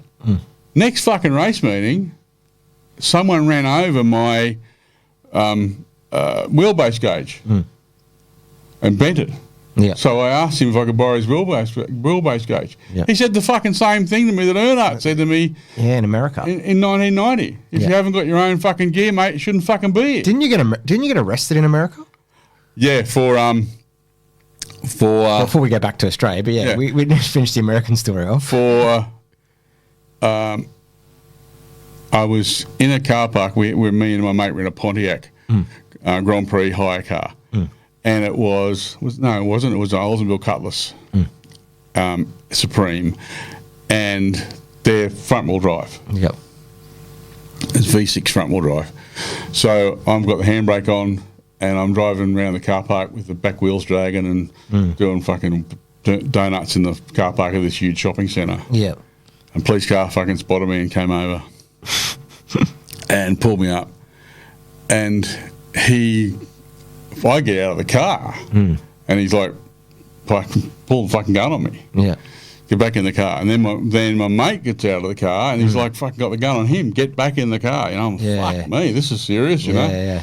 So he comes up and he gets me out of the car and we walk around to the back of the car and he says, you know, he starts questioning me and can't understand a fucking word I'm saying. Yeah. Because they can't understand a word I fucking say over there. Yeah, they can't understand the Aussie accent, really. Mine. Your Aussie accent, yeah. Like, my friends don't seem to have a problem. Michelle just converts straight to Southern as soon as she gets there. They all fucking... But no cunt can understand me. So he says to me, after finding out who I am and all this sort of stuff, he says, what are you doing in America? Yeah. And I couldn't say I'm here buying a NASCAR because I only had a holiday visa. So I said, holidays. Yeah. He instantly fucking grabs me, spins me around, and goes, haul and ice. Haul and ice. Yeah. He thought I said. Oh, haul. Why would I fucking say that? Yeah, Because that's what I'm fucking doing. Yeah. Handcuffs me and sits me on the fucking ground with the handcuffs beside my car, Yeah. and then gets my mate out, handcuffs him, puts him on the fucking ground too. Yeah. Calls other fucking coppers to come. They fucking pull the car apart. And you're trying to explain yourself I'm on trying the to ground. fucking. I'm like, in the end, I'm like, vacation. Yeah. Like, yeah. Yelling Yeah. out, make them understand. So after like an hour and a half of all this shit, finally get the message across that we're just fucking holidaying. So yeah, it was quite funny, but yeah, he thought I said haul and ice, and ice was only a new thing, it was only a really new thing. But yeah, so getting misunderstood was really funny. Yeah, so we're back in Daytona, and we're at the pub, and I had a George Eliot, like a shirt on, Real McCoy, bourbon jacket on. Yeah. And this American guy comes over to me, a Southern guy who was obviously down there with NASCAR as well, says, do you know George? And I said, yeah. He's a friend of mine. He said, yeah, he's a friend of mine too, know George, and blah, blah, blah. Yeah. And this other guy comes over and he introduces me to him, and he says, this is Tony. What do they call me? They couldn't understand Tony. Tiny Shaftwell. Right? That was your name in the States. Tiny Shaftwell. They all called me Tiny Shaftwell. Yep. And he says, it's Tiny Shaftwell from Australia. And this guy goes, wow, you speak such good English. Yeah. I go, what am I fucking meant to speak coming from Australia? In those early days of us all going over there, the South, like the East Coast of America, knew very little about Australians. Because all Australians went to the West Coast. When Australians went to America, they went to LA or San Francisco. No one went over there. So they only knew about POMs and stuff that would all come to the. Were they considering you a Pommy, like because of your accent? Did they think that you were? I don't know what they thought I was. Yeah. In those days, it was really different. But they're really good people down there. Yeah. Do you enjoy American barbecue, by the way? I love that stuff. Oh, I do too. Yeah. It's also fucking sweet, all that rubs and shit they put in. Yeah. But one of the things that was a real eye-opener to me was I was brought up in a family where race or colour was never a thing. Like my dad would never describe somebody by their race or their colour. Like he treated everyone as a stick man. Everyone was the same. Yep. And how it should be. And I grew up with not even thinking about race or colour. Yeah. It wasn't even something that I thought about. We went to this pool hall in Daytona, which is, south. It's not as civilised as people would like you to think it is still. And racism over there is still a fucking huge fucking problem. You've only got to have a look at all the people who just want to fucking rubbish Bubba Wallace for everything he fucking does. Yeah. He's been driving really great, by the way. Yeah, I know. He's doing a good job. He is, and he needs to be fucking. People need to just concentrate on his driving. Yeah. So, me and my mate go to this pool hall, and there's people everywhere, and there's people watching and people playing, and we're playing pool. And my mate pulls some Sheila on and goes off, and we had the table, so I needed a partner. So there's a young guy there, and I said, mate, come over and you can partner me for the next game. And he's like, looks at me because he's a dark boy. He's a dark-skinned American. Yeah. I don't like the African American thing because they're fucking not African Americans. They don't come from Africa. Yeah. They're fucking born there. They're Americans. Yeah. So he comes over, he's like, I can't play. And I said, yes, you fucking can. And all these fucking rednecks, they've fucking got steam coming out from under their collars, right? Yeah. But I've asked this guy to play pool with me, so then I get my fucking back up. And he's fucking playing pool with me. Yeah. I don't give a fuck what anyone says now. Yeah. I've got the table. I won the fucking table. And he's my fucking partner. Yeah. So luckily for me, we lost that game because it probably would have ended up being a whole thing. In a bar fight, pretty much. After the game, he comes over and he says to me, and he's like really grateful and says, thank you so much for that. He says, I've been coming here for 3 or 4 years, and he said, I've never got to play. It's fucking disgusting. Yeah. To be shut out like that. Yeah. Just because you look different to someone else. And it fucking really makes my blood boil that that's still a thing over there, you know? And they do it, they're still segregating people with their attempt to look like they're not.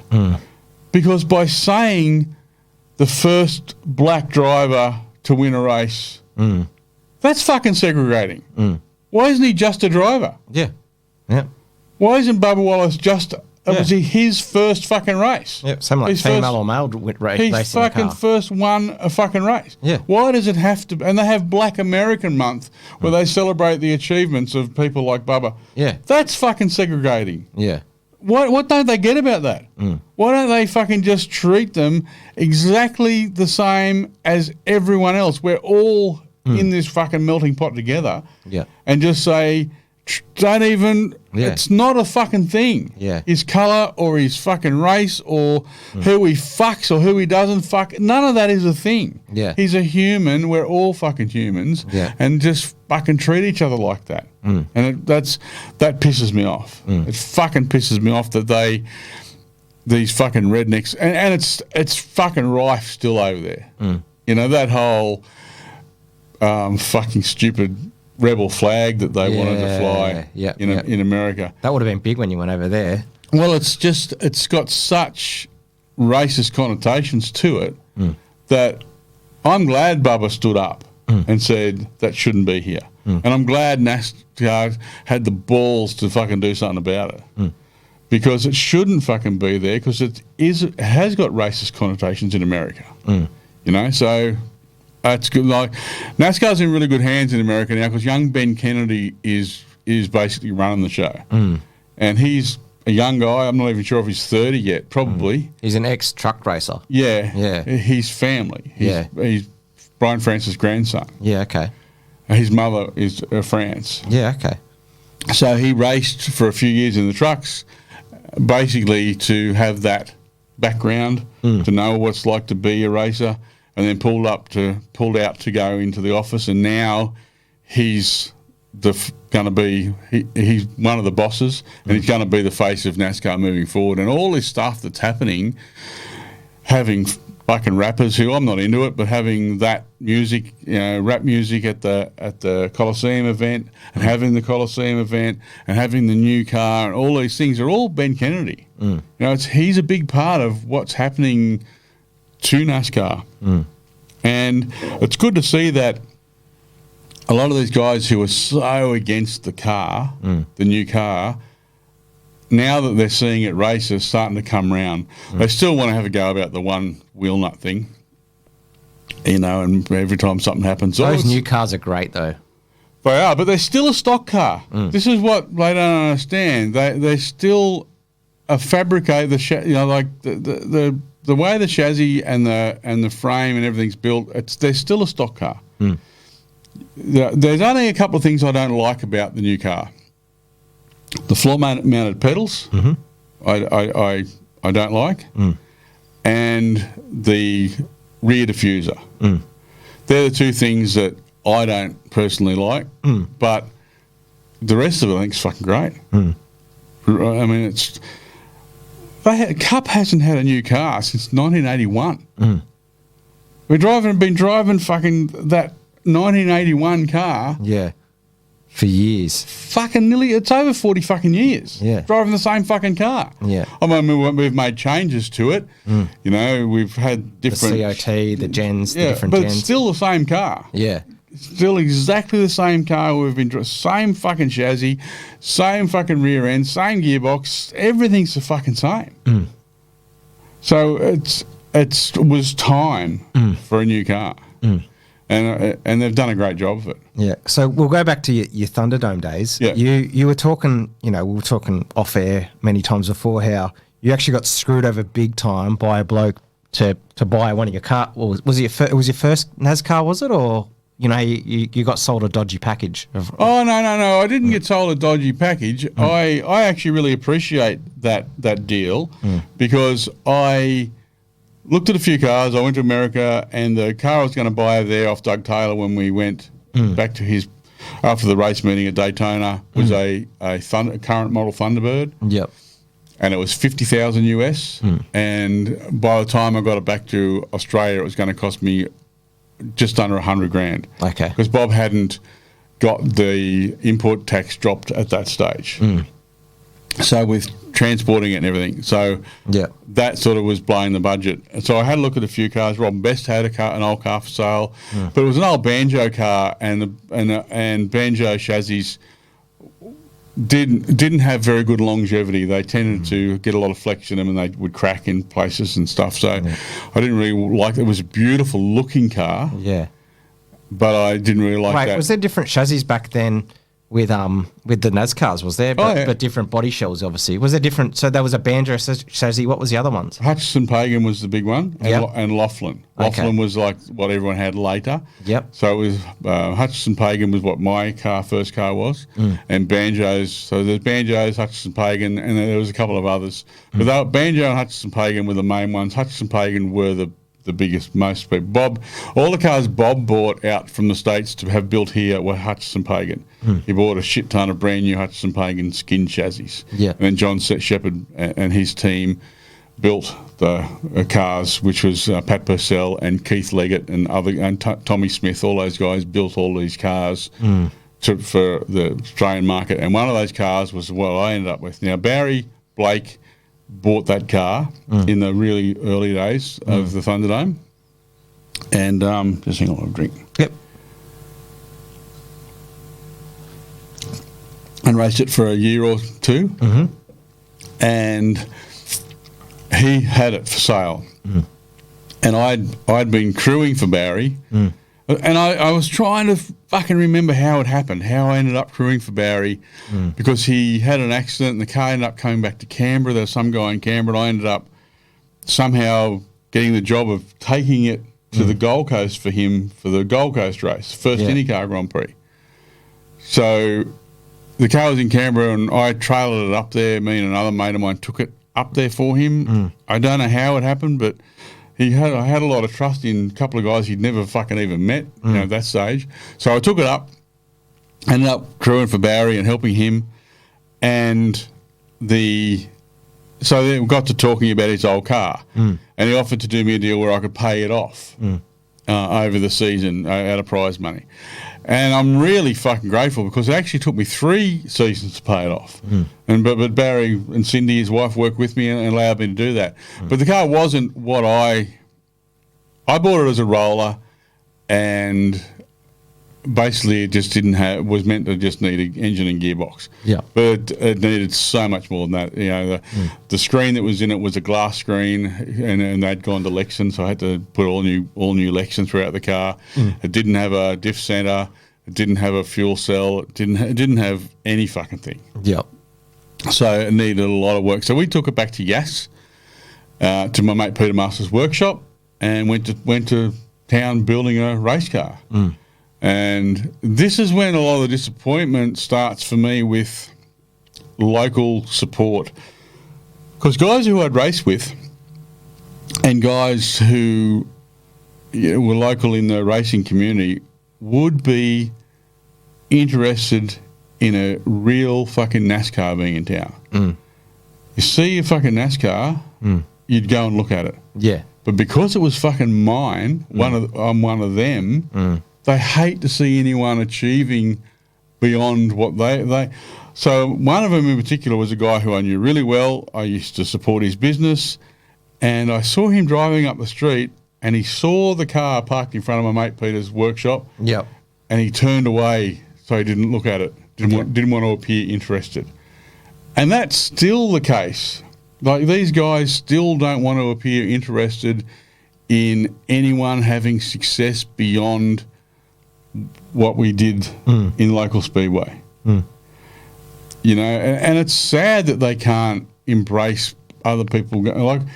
I'm the only other guy. There's only two of us who've had success on a national scale out of Yass that raced locally. An old guy called Ron Marshall, who raced with Bob Jane. Yep. And myself, we went on, and both of us had national success. So they should be embraced, but not ignored. And they do. They'd rather ignore it than pat you on the back. Yeah. Yeah. But yeah, so we went to building that car. I bought an engine off Bob. It was a Junior Johnson 23-degree engine that everyone was racing at that time. And I bought a gearbox off Bob. I sent the engine to a guy called Dave Handley in Sydney, who's an engine builder who built Fred Series engines. And he also built race engines for big boats, like twin turbo, fuel injected, bloody, those huge fucking big block motors. So he built my engine. Bob Jane put my engine on the tick for me. I could just pay him off. And so we went to doing all that. And in the end, when we arrived at the racetrack for our first race meeting, my car had cost me the 96 grand I would have spent buying the car off Doug Taylor, and $20,000 more than I would have if I had bought the car off Bob. So, not knowing what I needed to know at the time, but arriving at Calder and driving I got loaned a truck to take it down on. And driving down to, I hadn't thought about it. I hadn't thought because I'd driven a few other people's cars, not in races, but I'd driven other NASCARs on the track. Getting there and driving down with my own car and all my gear and everything, and then all of a sudden I'm on the Calder Highway and I'm driving towards, and all of a sudden the Thunderdome come into view, and I looked in the mirror and saw my own NASCAR stock car and I'm like, fuck, this is real. We're doing this. This is fucking real, Yeah. And it was so exciting. But we got to the track. We had 3 wheels, 3 wheels that we could race on. Yeah. We bought a set of jack stands from Kmart. Peter Masters had put a toolbox together for me. Yep. Warren Edgerton, a mate of mine who I worked with in Canberra, made me my fuel cans. Yep. And everyone else just lent me stuff. The Laws brothers put a headrest on my seat because my seat didn't have a headrest. And everyone down there just, Robin Best gave me tyres. Everyone just did whatever they had to get the car ready. Yep. Went out for practice. I don't think we got to practice till Wednesday, maybe, Tuesday or Wednesday.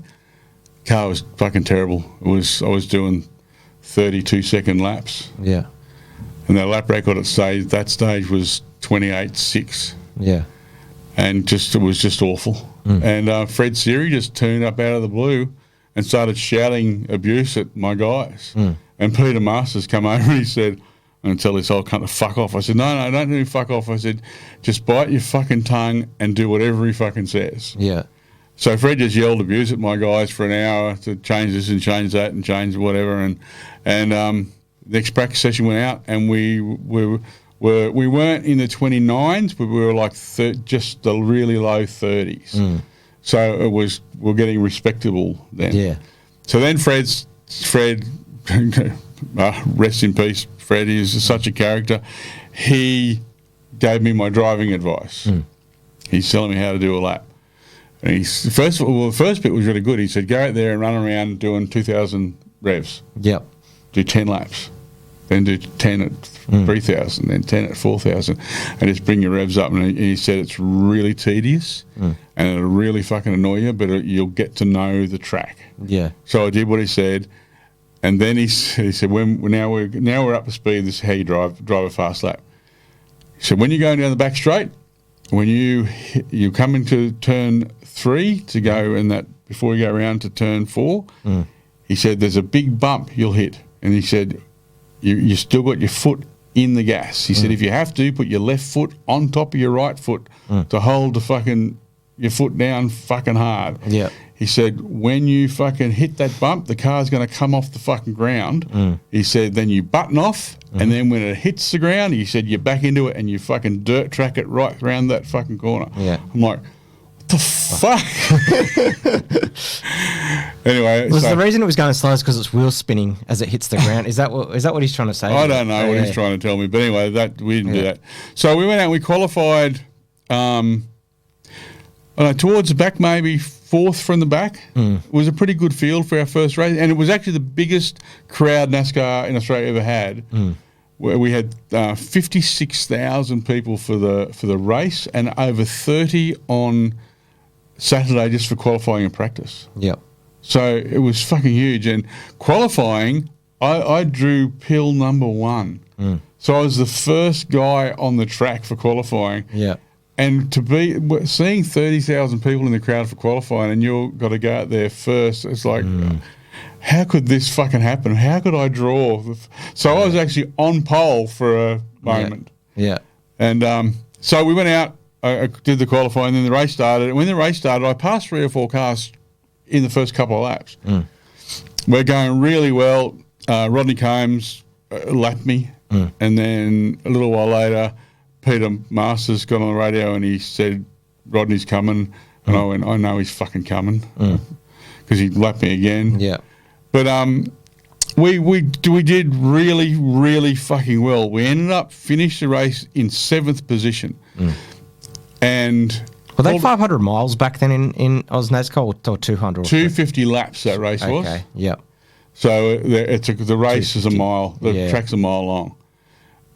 So we did finish the race, and there was a big crash just right towards the end. Took out Charlie and Max and Kim and a few others. So I finished 7th. Caller Park's timing had me at 7th. Tracy, Peter's wife, she was our official timer. She had me at 7th. Yep. We were fucking wrapped. Top 10, first fucking race. Then when the official results come out, somehow I was back to 12th. I don't know how, and I don't know what. And even then, Peter said, you've got to, complain or whatever. I said, no, I don't want to. I'm so fucking excited. We had such a fucking great day. I don't give a fuck about. I don't want to spoil it by starting an issue about where we finished. So we just took the 12th and that was it. So officially it was 12th, but we did actually finish 7th. But it was an incredible way to start. See, in those days, we all had the same equipment. Everyone in the Chevs had 23-degree heads. We all ran the same, some of the cars were front steer cars in that stage. Mine was a rear steer, but there were still rear steer cars driving. Were you all running on Goodyears or Hoosiers back then? No, or was it both? Goodyear, but they were bi-sply tyres. Yeah, okay. So they grew. So we'd all get our tyres and pump them up and lay them in the sun, and then measure them and try and then put the biggest one where we wanted the biggest one on the car. And it wasn't until 2 years later that we went to radials, which really made things a lot easier because radials don't grow. You can't stretch them. So what you had when you first measured that tyre, when you blew it up, that's what it was. It wasn't going to change. Yeah. So that was a big change. That was a big change in NASCAR in Australia when we went to radials. Yeah. They gave us a choice at the first race meeting. We didn't have to change the radials if we didn't want it. We could still run the bi-sply tyres. But everyone was a second faster straight away. And George Elliott turned up. The first car to do a 27-second lap was Doug Taylor, the guy I went to the States to see. Doug Taylor was driving for Ian Thomas, and he had a Pontiac Grand Prix that he built for Ian, and he went out and he did a 27-second lap. It was the first one that was ever done. And then George went out and did a 27, and Rob went out and did a 27. Yep. And George had this fucking nose on the front of his car. It looked like them old trains in America with the big nose that Chuck Sell. Yeah. And I remember those NASCARs. So anyway, they made him cut it off and fix it. But, it was pretty funny. It was very inventive, but he was never going to get away with it. Yeah. But that was George. But George's cars were. He went on Kerry Ann Kennedy's show. Oh yeah, he drove on there, and he's a really good promotion whore. He's very good at promotion, very good at. But it's not just for him. Like he's promoting for everybody. He was. Guys like George were really important. Yeah. People like himself, George, Robin Best, Ian Thomas, those guys who brought money into the sport, money and cars.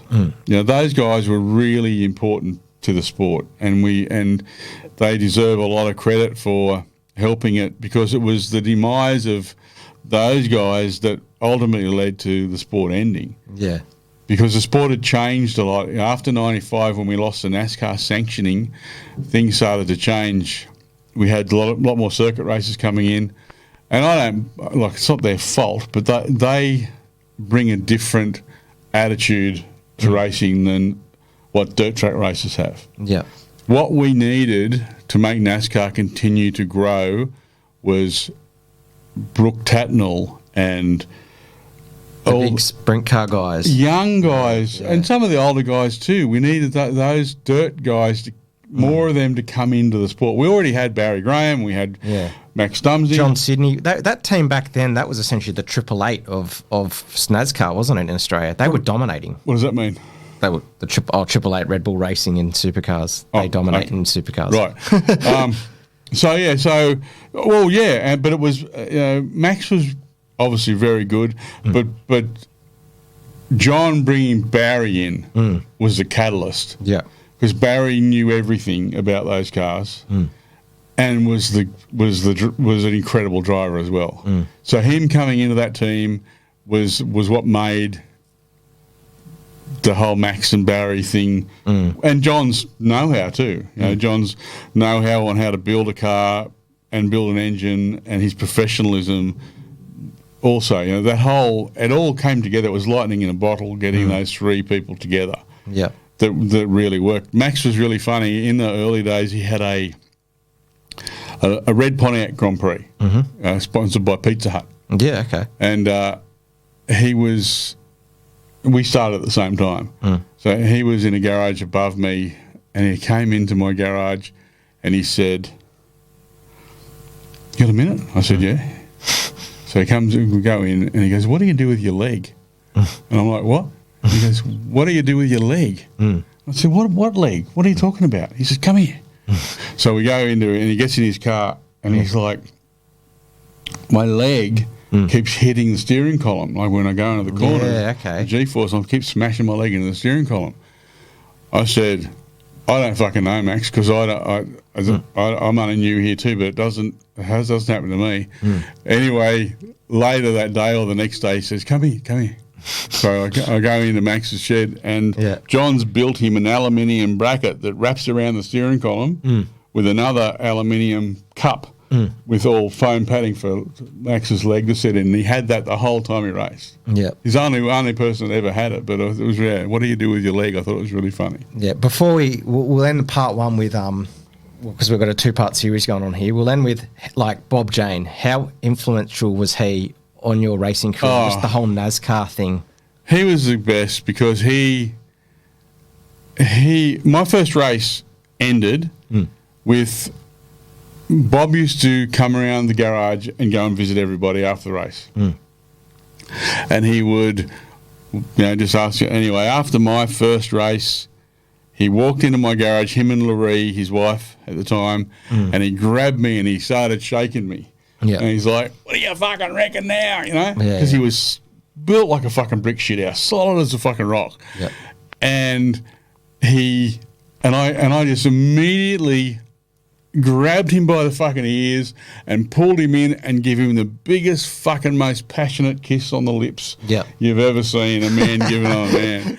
And his wife, Laree's, her eyes are popping out of her head, and Bob just looked at me. Yeah. But it was just such a fucking great moment. And Bob, he loaned me money to start. And I remember he is such an imposing man. Like, he fills the fucking room. If he's in a room, he fills the fucking room. And I remember always being so fucking intimidated by him. If I had to go and have a meeting with him, or I had to go and see him, I'd always be really intimidated by him. So one day I needed to get past it, get past feeling intimidated by him, because I really liked him. So he used to go upstairs, and he had a girl sitting outside his office on a desk, and you would see her, and you would sit there on a chair, and then she would send you in to see, and Bob was sitting behind his massive fucking big desk, with all the Bob Jane stuff, all his memorabilia and trophies, and in his office, and his office was huge. So is it in the centre of Melbourne? No, this is at Calder. Oh, it's at Calder. Okay. Yeah, upstairs in Calder at Calder Park. Yep. So I go this day. I'll go. I'm gonna ambush the old cunt. I'm gonna go up there and wait for him. Yeah. So I snuck into his office before she got there, and I sat at his desk. Yeah. Now I always tell people that I had my feet on his desk when he came in. Now I don't know if I did or not. I probably didn't, but it's a better story to say that I did. Yeah. And Bob walked in and saw me sitting at his desk. Yeah. And he just looked at me and he smiled and said, "Get the fuck out from behind my desk."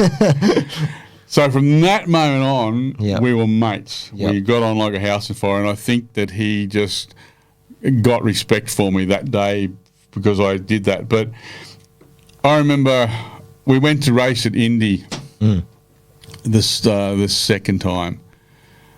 And actually, this is a good story. I'll tell you this in this to finish this off.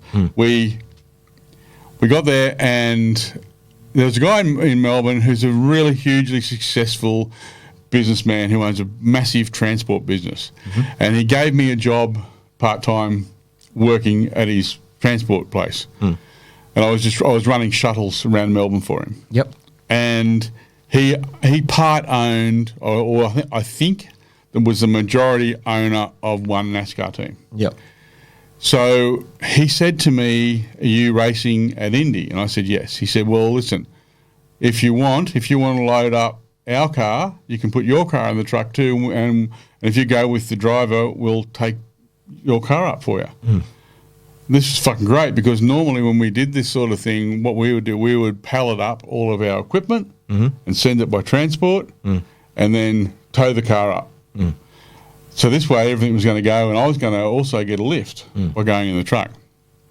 So we go up there, and the truck driver was loose and I was loose, so we get there and we end up going out on the town and getting fucked up, and he threw a glass across the table and it bounced and hit a girl on the head. Yeah, wow. Didn't hurt her. Yeah. But still, it was a really fucking stupid thing to do. But we were on the gear full tilt. We hadn't slept. We've been, using nose candy all the way up, fucking in the truck, and we were partying. How many days were you awake on? Well, from when we left to come up and drove from Melbourne, and we didn't sleep at all. And then we went out that night. Yeah. And the next, so I said to the bouncer, I said, "Listen, mate, I'll take him out." We get to the front door, and the bouncer just he was a huge fucking New Zealand guy, just punches him, just fucking king hits him in the back of the fucking head. He deserved it, but it just wasn't the right thing to do. So I lined this enormous fucking guy up, and I hit him on the point of the nose with every I know it fucking hurt him, because I hit this big cunt as fucking hard as I could. That's the last thing I remember. Because obviously I got fucking flogging. But I'm in the back of some sort of van, and I'm bouncing around in a fucking van, and I'm like, well, this isn't a fucking ambulance. And I'm in the paddy wagon. Yeah. So the coppers have fucking arrested me. Yeah. I've got tooth through my fucking lip, covered in fucking blood. Holy shit. I had the shit beaten out of me. Yeah. They take me to the Southport lockup and put me in the fucking lockup. And there's a cunt in the lockup with me in the morning, and I've got a driver's meeting at 9 o'clock. And I've got to be at the fucking driver's meeting for the first practice session of the NASCAR. Yep. So we don't want to get too far into this part, because we want to tell them part two. Yeah, I know, but I just want to tell this story. Yeah. So I'm trying to get out, but this cunt wouldn't shut up. Yep. He's fucking yelling at the coppers. So I shut him up. Yeah. Next minute, the coppers come and they get me and they go, "You're out." I'm like, "Oh, okay." Bob's there.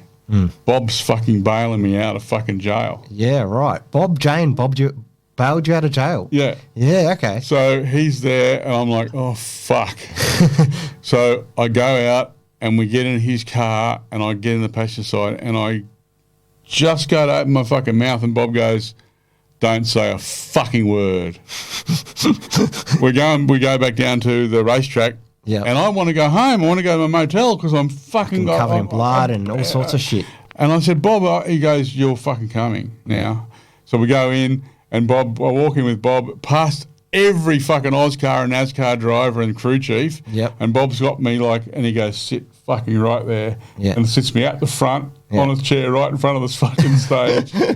Like a principal type of thing. I've never felt so much in view in my whole fucking life. And it was really fucking funny. Did you consider him? We'll wind up part one here, but did you consider him as like a father figure to you, or what was just a fucking mentor and someone who I admired and hugely respected. Yep. He was just a great guy, and I've got lots of fucking stories we can talk about in part two about Bob, but he was just a really good guy, and even in his fucking 70s, he would take you out the back of the shed and fucking clog you. Yeah. You know, he's not someone you would ever say to, you know, you want to have a go, because he would have a fucking go. Yeah. You know, he is a wonderful fucking guy. We were friends right up until he died. He really, really good guy. Yeah. Yeah. Well, Tony, we'll be back for part two with more of like a lot of your life here on the podcast, and I hope you guys are enjoying the conversation. No worries. Thanks, mate. Great. I was trying to figure out like how to wind it out when I went to, because I got stories here, so I had to like use Bob as the and you as the can't the leave footnote. people on a cliffhanger. Yeah, that's how I was trying to do it. I was trying to find out that's why I was listening to you and trying to find a Because there's cliffhanger. more. I mean, we got to start on that Gold Coast trip because there's a lot more of that. Perfect. Gold. I was going to ask you that. Do you want to go? There's lunch this year across the road.